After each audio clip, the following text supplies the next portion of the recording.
저는 오늘 여러분과 함께 법궤가 돌아올 때에 라는 말씀의 제목을 가지고 여러분과 은혜를 나누고자 합니다. 법궤가 돌아올 때에 여러분, 우리의 삶이 오직 예수 그리스도의 십자가의 영광만 드러내는 예배의 삶이 되시기를 주의 이름으로 축복합니다. 법궤가 돌아온다는 그때는 바로 여호와의 영광과 여호와의 임재가 이스라엘 백성들에게 회복될 그때를 의미합니다. 법궤를 언제 뺏겼습니까? 사울이 자기의 전쟁을 위해서 법궤를 맘대로 끌어다가 이용해 먹고 법궤를 가져가면 내가 전쟁에 이길 것이다 해서 그 법궤를 가지고 법궤를 앞세워서 막 싸우다가 사울이 그 자리에서 죽게 되고 법궤는 뺏기게 되었던 그런 역사 가운데서 이제 오늘 오늘 말씀에 이 다윗의 이 하나님의 법궤는 바알레 유다라는 기럇 여아림의 다른 이름인 바알레 유다라는 곳에 20년 동안 이제 머물게 되었던 것입니다. 사울이 그렇게 자기의 멋대로 분향을 하고 또 법궤를 가져다가 그것으로 싸움 전쟁에서 이걸 가져가면 이길 것이다 하다가 그 법궤를 빼앗기고 죽었던 것이죠. 그 아들들과 사울이 죽었을 때 다윗이 왕이 된 그때에 다윗은 군사 3만을 특별히 뽑아서 이제 여호와의 법궤를 다시 모셔오고자 합니다. 오늘 본문 5절 말씀에 다윗과 이스라엘 온 족속이 여러 가지 악기와 수금과 비파와 소고와 양금과 제금으로 여호와 앞에서 주악했다라고 성경은 말합니다. 여러분, 저와 여러분의 삶이 어떠해야 합니까? 여호와 하나님 앞에서 주악하고 찬양하고 예배하시기를 주의 이름으로 축원합니다. 여호와의 법궤 앞에는 아무도 설 수 없었습니다. 어떤 족속도 설 수 없었습니다. 오직 하나님을 찬양하고 하나님을 예배하는 사람들만이 설 수 있었습니다. 우리의 삶도 주님을 높이고 찬양해야 하는 것이죠. 내 생각과 내 발걸음은 오직 여호와 하나님의 법궤 뒤를 따라가야 합니다. 우리의 신앙고백, 웨스트민스터 신앙고백 제1질문에는 사람이 살아가는 제1의 목적은 무엇이뇨? 라고 묻습니다. 그 대답은 하나님을 영원히 기뻐하고 그 이름을 영원히 영화롭게 하며 즐거워하는 것이 사람의 제1된 목적이다 라고 대답하고 있습니다. 여러분 어떻습니까? 저 여러분이 하나님을 기뻐하고 즐거워하고 영화롭게 하고 계십니까? 이 일에 대하여서 존 파이폴 목사님이라는 분은 기독교 희락주의 그리고 여호와를 기뻐하라 라는 책에서 어떻게 하면 여호와 하나님을 기뻐할 수 있는가에 대해서 많은 묵상을 하고 책을 씁니다. 아주 두껍게 책을 씁니다. 그 책이 쉽지 않습니다. 왜냐하면 여호와를 기뻐하는 것이 죄인된 인간의 본성에는 쉽지 않기 때문에 그렇습니다. 여러분, 여호와를 기뻐하십니까? 여호와를 기뻐하는 삶은 예수 그리스도 안에서 중생한 인생들만이 할 수 있습니다. 그래서 죄가 편하고 죄악이 즐겁고 세상이 즐거운 사람에게는 여호와를 기뻐하라 라는 말이 사실은 쉽지 않은 이야기입니다. 그러나 우리가 예수 안에서 받은 은혜를 생각할 때에 우리는 여호와를 기뻐하는 것이 바로 인생이 가장 아름답고 귀하고 행복하게 살 수 있다라는 것을 깨닫게 됩니다. 웬델 벨리라는 사람은 자기 욕심을 채우기 위해 하나님을 사랑하는 것은 용납되지 않는다. 이것은 이웃집에 있는 공구를 빌리기 위해서 이웃을 사랑한다는 말과 똑같은 말이다. 여러분, 미국에 살다 보면 집안에 많은 공구가 필요하지 않습니까? 그런데 이웃집에 공구를 빌리기 위해서 이웃을 사랑한다. 실제로는 뭘 사랑하는 거예요? 공구를 사랑하는 것이죠. 자기 목적을 위해서, 자기가 얻을 것을 위해서 하나님을, 이웃을 사랑하는 척하는 것. 이것은 용납되지 않는다라고 말을 합니다. 많은 사람들이 하나님을 영화롭게 하는 것이 무엇일까 하고 고민하고 묵상했습니다. 많은 신학자들이 그랬습니다. 그러나 이것은 많은 신학자들만 고민해야 될 일이 아니라 오늘을 사는 우리들도 어떻게 하면 하나님을 기뻐하고 즐거워하고 또 우리가 하나님의 영광을 위해서 살아갈 수 있는가 스스로를 돌아보고 묵상하는 것이 우리에게 유익이 됩니다. 여러분, 법궤가 돌아올 그때 이것은 바로 하나님께서 이스라엘의 영광을 회복하고 모든 백성들로 하여금 다시금 하나님 중심으로, 교회 중심으로 살아가게 하시겠다라는 그런 영광의 회복의 시점입니다. 저와 여러분, 우리 교회가 그런 하나님의 영광이 회복되는 놀라운 축복이 있기를 주의 이름으로 축원합니다. 여러분이 그런 주인공이 되시기를 또한 주의 이름으로 축원합니다. 하나님의 영광과 그 임재가 이스라엘에 회복될 때에, 여러분 오늘 본문의 말씀을 보면 여러 사람이 나옵니다. 우사, 다윗, 그리고 오늘 본문 말씀 끝까지 6장 전체를 읽지 않았지만 6장 마지막 절을 보면 다윗의 곁에 있었지만 다윗을 비웃고 있는 미갈이라는 다윗의 부인의 이야기가 나옵니다. 법궤가 돌아올 때, 하나님의 영광이 회복될 때에 우사는 죽습니다. 그런데 다윗은 춤을 춥니다. 다윗 옆에 있던 미갈은 다윗을 비웃다가 평생을 외롭게 늙어갑니다. 많은 사람들이 하나님의 영광이 회복될 때에, 같은 일이 일어나고 있는 그때에 여러 반응을 보일 수 있습니다. 어떤 사람은 죽기도 하고, 어떤 사람은 춤을 추기도 하고, 어떤 사람은 소외된 삶을 살아가기도 합니다. 중요한 것은 우리가 하나님 앞에 어떠한 자세로 어떠한 삶을 선택할 것인가는 바로 저와 여러분에게 있다는 것입니다. 어떤 삶을 여러분 선택하시기 원하십니까? 주의 영광 앞에서 주님이 주의 임재를 회복하실 그때에, 법궤는요 그렇게 해서 죽게 하는 계기가 되기도 하고 춤추는 계기가 되기도 합니다. 우사처럼 죽을 수도 있고 다윗처럼 춤을 출 수도 있습니다. 겉으로는 다윗의 가장 가까운 아내이기도 하지만 다윗을 비웃고 업신 여김으로 평생을 혼자 외롭게 비극의 삶을 살아가는 그러한 미갈 같은 사람도 있습니다. 주님께서 우리 가운데로 오실 때, 주께서 영광을 회복하실 그때에 우리는 과연 주님 앞에 어떤 태도로 주의 영광을 맞이할 것인가? 여러분 이 시간에 선택하시고 결단하시길 바랍니다. 여러분 법궤는 무엇을 의미합니까? 법궤 안에 무엇이 들어있습니까? 법궤는 이스라엘 백성들이 늘 진을 칠 때 또는 그들이 행군할 때마다 항상 진을 칠 때에는 가운데 모셔놓고 또 행군을 할 때는 맨 앞에 찬양하는 자들 그 다음으로 법궤를 놓고 항상 법궤를 따라 행했습니다. 이 법궤는요 하나님께서 이스라엘 백성들을 어떻게 선대하셨는지 회상시켜주는 바로 증거입니다. 그 안에는 하나님께서 우리에게 대한 관심과 바른 길, 생명의 길이 무엇인지, 이 땅을 살아가는 기준이 무엇인지 가르쳐주시는 십계명 돌판이 들어있습니다. 이 법궤는 우리가 어떻게 하나님의 말씀을 어떤 기준으로 따라가야 하는지 분명히 우리에게 제시하고 있는 그것을 우리에게 기억나게 상기시켜 주는 것입니다. 우리를 또한 인도하시고 보호하시고 소망 없는 인생들에게도 새롭게 하시고, 여러분 아브라함이 사라가 어떻게 했어요? 소망이 없었어요. 이제 우리가 무슨 아들을 낳습니까? 이제 우리는 끊겨진 사람과 같습니다. 그런데 죽은 고목과 같은 아브라함과 사라에게 어떻게 했습니까? 하나님께서 새싹을 주십니다.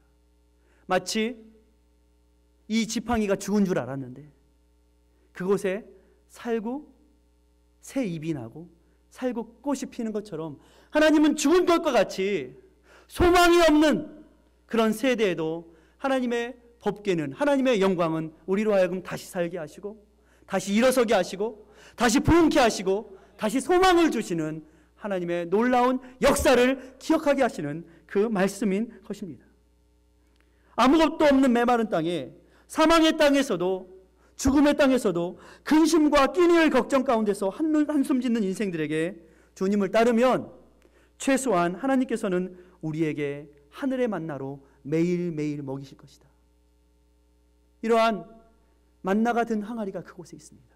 우리의 삶도 그렇지 않습니까? 이민생활을 하면서 우리가 어떻게 될지, 우리가 이 직업을 계속 유지하게 될지, 직장을 계속 다니게 될지, 내일은 내가 무엇인가 먹고 살 수 있는, 할 수 있을지 우리도 다 고민합니다.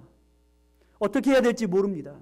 그러나 주님께서 우리에게 가르쳐 주신 것처럼 우리에게 날마다 일용할 양식을 주옵소서. 예수님께서 우리에게 기도를 가르쳐 주시지 않았습니까?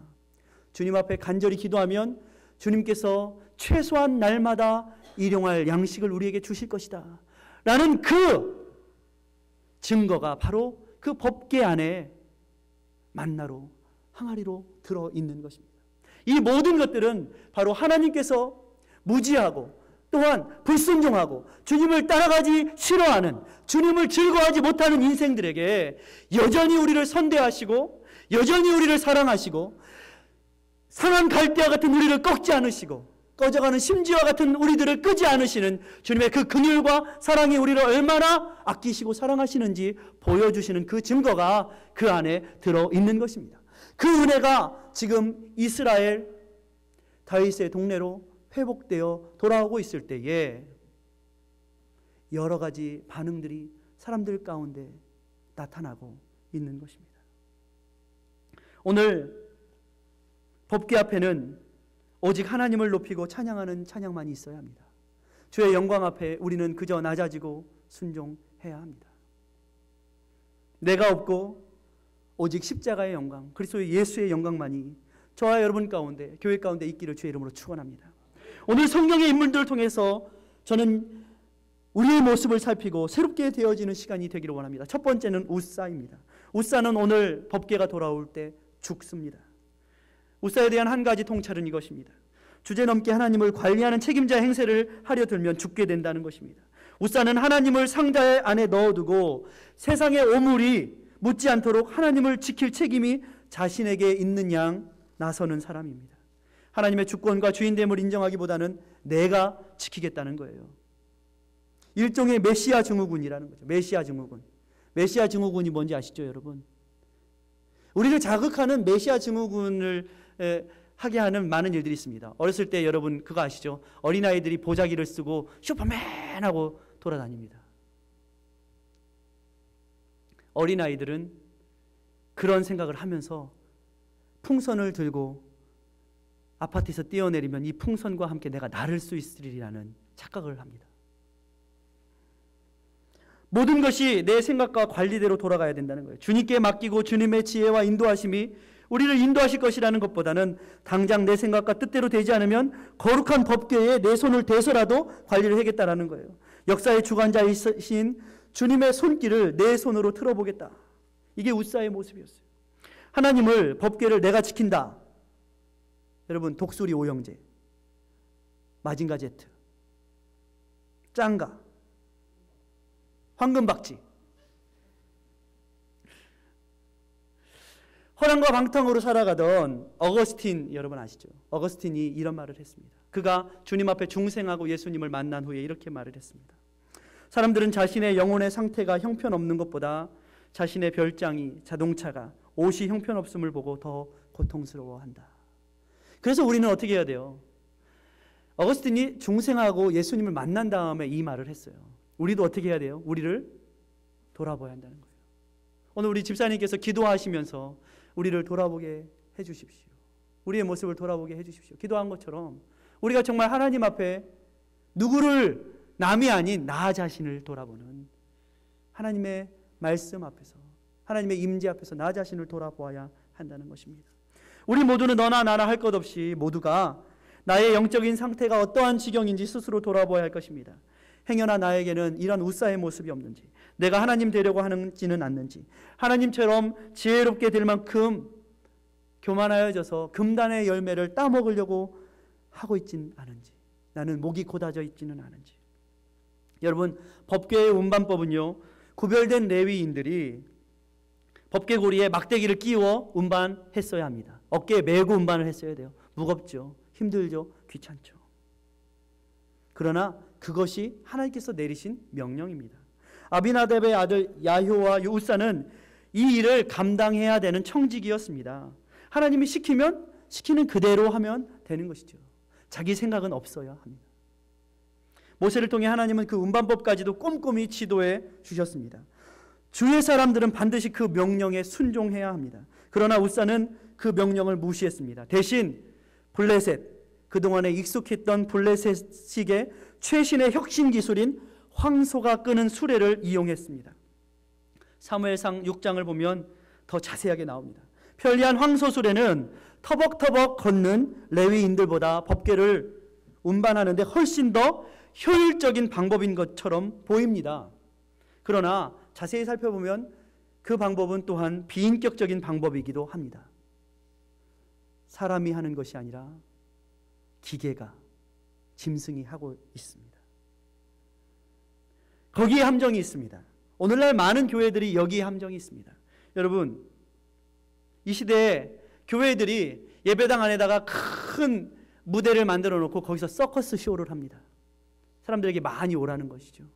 그래서 오토바이를 막 타면서 서커스 쇼를 할 뿐만이 아니라 요즘에 텍사스에는 이런 교회가 생겼다죠. 제가 한번 말씀드렸지만 주일날 놀러 가기 전에 그곳에 와서 드라이브스루로 기도를 받고 가라. 그래서 어디 놀러 가기 전에 드라이브스루로 그 목사들, 부교육자들이 이렇게 한 곳에 있어가지고 헌금 내고 드라이브스루로 잘 다녀오십시오. 축복기도 해주면 가는 거예요. 그래서 이런 것을 뭐라고 했냐면 사람들이 맥복음이다 그랬어요. 맥복음. 맥도날드가 아니라 맥복음. 왜요? 헌금도 거두고 교인들한테 부담 줘가지고 교회 안 나오게도 않고 그렇게라도 교회를 유지하겠다는 거예요. 효율적이죠. 편리하죠. 우사가 이렇게 했단 말이에요. 이것이 함정이라는 거예요.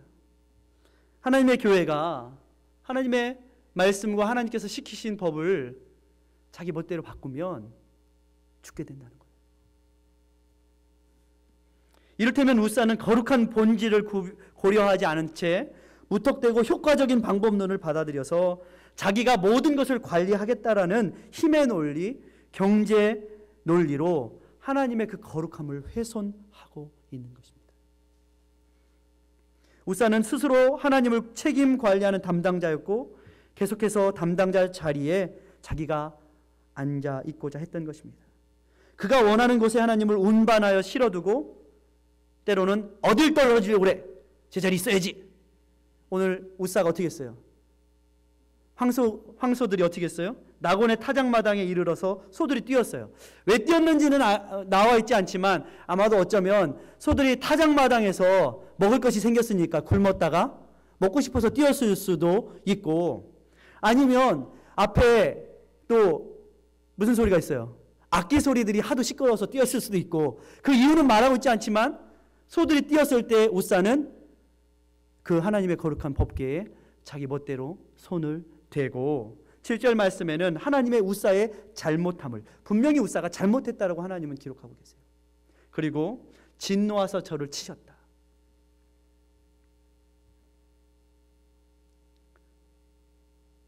어딜 떨어지려고 그래?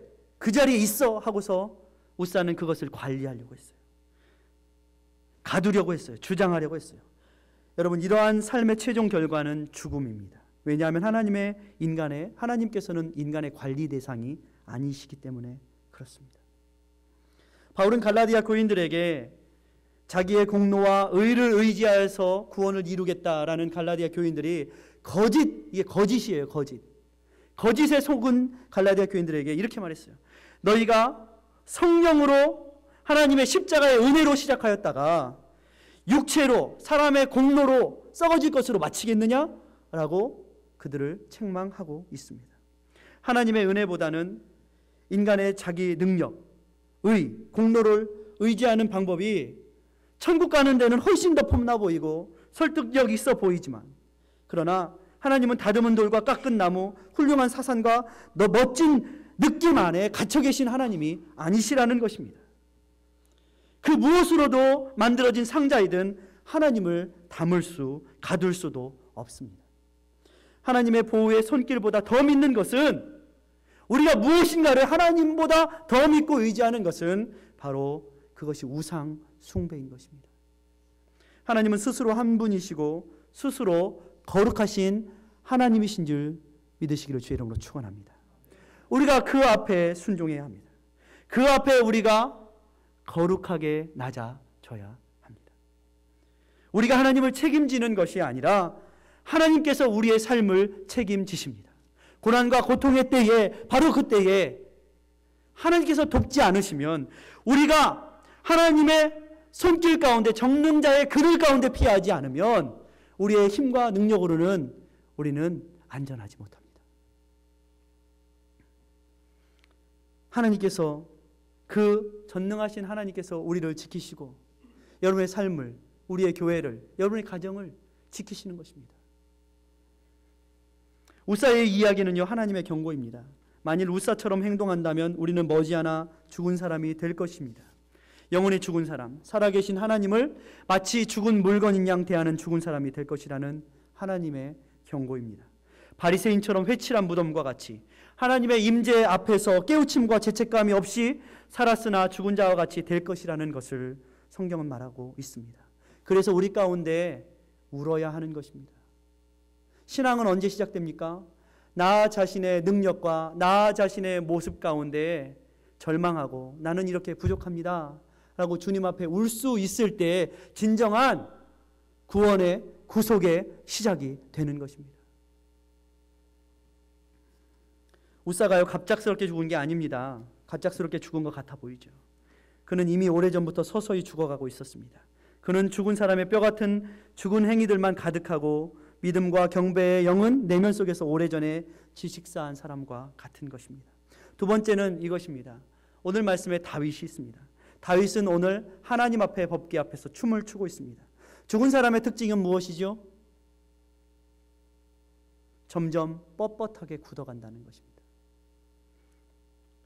그런 경직성. 그러나 살아있는 사람의 특징은 무엇입니까?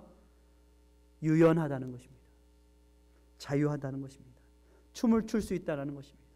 온 뼈와 마디가 근육이 부드럽게 서로 협력하여서 아름다운 모습을 나타낼 수 있습니다. 여러분, 아름다운 춤을 추는 걸 보셨습니까? 저는 결혼식에 가서 아버지와 딸이 또 엄마와 아들이 춤을 추는 것을 봅니다. 그 춤 속에서 뭐 잘 추고 못 추고를 떠나서 정말 아름다운 하나됨과 또한 서로 존중함을 많이 봅니다. 그래서 때로는 또 결혼식에 가서 그 결혼식을 보는 것이 우리에게도 참 우리의 모습을 돌아볼 수 있는 귀한 시간이기도 합니다.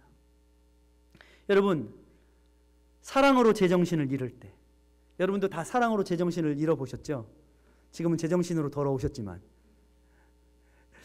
사랑으로 제정신을 잃을 때 너무도 충만한 의미를 발견할 때에 우리는 체면과 자아, 집착으로부터 해방될 수 있습니다. 그리고 우리는 춤을 춥니다. 자기 체면 차리는 사람은요, 춤 못 춥니다. 다른 사람들이 보는 거 신경 쓰느라고. 그런데 진정한 사랑과 그 경이로움 속에, 감사함 속에 나 자아 집착을 내려놓으면 우리는 다윗과 같이 춤을 출 수 있습니다. 나는 없고 오직 하나님의 영광과 기쁨만이 있습니다. 그런데 나를 내려놓는 그 순간에 하나님께서는 철저하게 하나님께서 창조하셨던 그때의 그 모습으로 나를 회복시키십니다. 진정한 내가 되는 것이죠. 하나님께서 목적하신, 하나님이 창조하신, 그리고 하나님께 영광을 돌리고 하나님을 기뻐할 수 있는 진정 춤추는 사람이 될 수 있는 것이죠. 여기서 말하는 춤이라는 것은 페리코레시스, 헬라어로 그렇게 됩니다. 페리라는 말과 코레시스, 페리는요 원을 돌다, 그리고 코레시스는 춤을 추다. 그래서 여러분, 춤을 추면은 원을 들며 춤을 춘다라는 거예요. 그래서 두 사람이 이렇게 있어도 춤을 어떻게 춥니까? 원을 돌면서 춤을 추는 경우도 많고, 많은 사람들이 모여서 춤을 출 때도 여러분 춤 추는 거 아시죠? 우리나라 춤 뭐가 있죠? 강강술래 있잖아요. 강강술래. 원을 들면서 사람들이 손을 잡고 춤을 추는 거예요. 그런데 많은 이 학자들이 이 춤을 추다라는 이 페리코레시스라는 단어에서 성삼위 하나님께서 완전히 서로에게 충실하시고 완전히 서로에게 자유하신 이 관계를 성삼위 하나님과의 관계다. 그리고 이 관계 속에서는 춤출 수 있는 동력이 생겨난다, 이렇게 말을 했어요. 이 팀 켈러가 쓴 이 왕의 십자가라는 책에 성삼위 하나님은 서로 손을 잡고 춤을 추신다. 충만하게 각자의 위격을 가지시는 동시에 충만하게 서로를 간절히 위할 때 그것에는 동력과 활기가 생기고 춤을 추는 움직임이 시작된다라고 책을 썼습니다.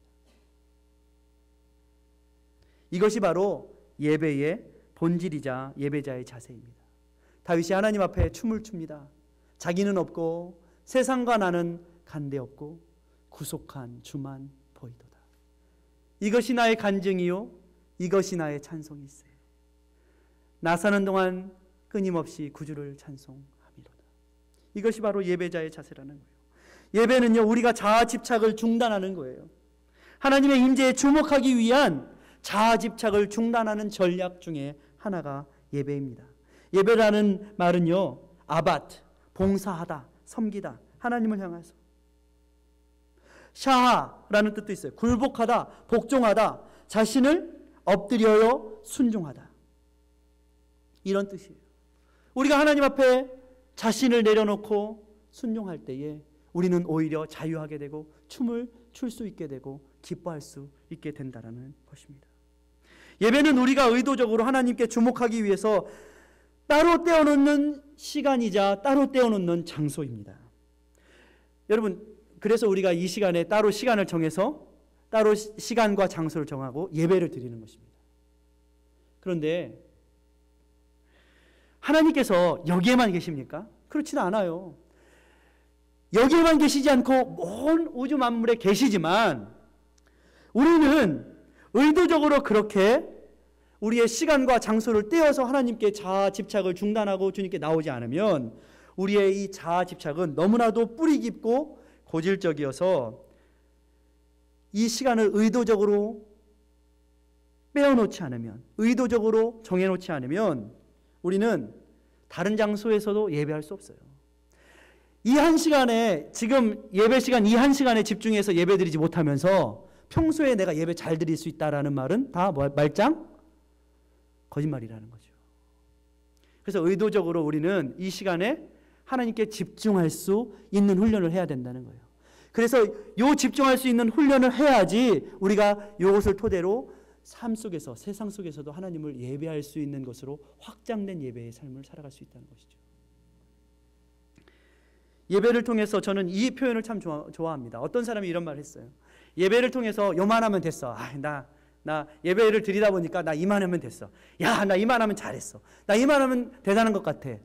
이것이 아니라 예배를 통해서 내가 이렇게 하나님 앞에 부족합니다. 예배를 통해서 내가 이렇게 하나님을 더 갈망하기 원합니다. 예배를 통해서 내가 이렇게 하나님을 더 사랑해야 되겠군요 라는 것을 깨닫는 것이 진정한 예배여야 된다라는 말을 저는 참 좋아합니다. 그렇지 않습니까? 예배를 통해서 우리가 더 주님을 갈망하게 되는 시간이 예배여야 되는 것입니다. 이만큼 했으니까, 나 오늘 예배 드렸으니까 됐어, 나 할 거 다 했어, 이게 아니라는 것이죠. 사실 다윗은 우사의 죽음을 보고 여러분 어떻게 했습니까? 두려웠다, 떨었다 했습니다. 다윗은 우사의 죽음 앞에서 어떻게 했어요? 그 법궤를 자기의 성으로 바로 모셔오지 않았습니다. 어떻게 했어요? 오벳 에돔의 집에 3달 동안을 머물러 두게 했습니다. 이것을 좀 더 신학적인 관점으로 보면 여러분 그거 아시죠? 가드 사람 오벳 에돔의 집. 가드가 어떤 땅이죠? 블레셋의 땅입니다. 이방의 땅이에요. 하나님의 법궤가 더 이방의 땅에 3달이 있어요. 그런데 오벳 에돔이 그 법궤가 있게 되자 어떻게 했어요? 복을, 하나님의 축복을 받는 거예요. 그러자 다윗이 그 법궤를 다시 3개월의 시간을 두고 다시 법궤를 모셔오는 과정을 볼 수 있습니다. 이것을 보면 어떤 면에서 오늘날에도 누가 먼저 축복받았습니까? 오벳 에돔, 이방 사람들이 축복을 먼저 받았어요.